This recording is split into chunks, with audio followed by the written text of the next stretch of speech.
Depuis très peu de temps, depuis que je suis au cours de notre brave maître Jean-Claude Dugros, puisque mon approche par rapport à l'occitan, même si j'ai passé mon enfance dans le Sarladais et notamment sur Campérigord, j'avoue que mes parents ne parlaient pas occitan entre eux.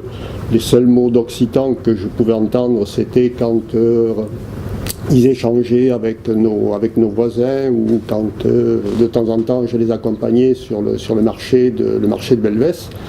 Et bizarrement, là où j'ai le plus entendu parler occitan, mais sans m'y intéresser, c'était au lycée de Belvès, avec quelqu'un que tout le monde connaît, qui s'appelle Jean Bonnefond. Et donc j'ai ce son d'occitan dans mon oreille grâce à lui.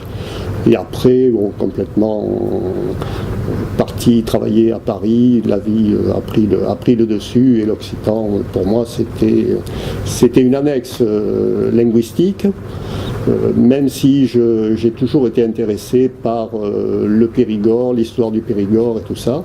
Je dirais que c'est à l'occasion de la parution d'un livre, il y a quelques années, trouvé ça à Bergerac, il y a un monsieur qui a fait une traduction de poèmes d'un auteur occitan qui est dans le Sarladais, qui s'appelle le docteur Boissel, qui a fait des poèmes. Et j'avais ce livre, moi je l'avais acheté depuis très longtemps dans ma bibliothèque, mais n'étant pas occitaniste, j'avais du mal à le décrypter, je comprenais quelques mots et tout ça, mais la substantifique moelle m'échappait.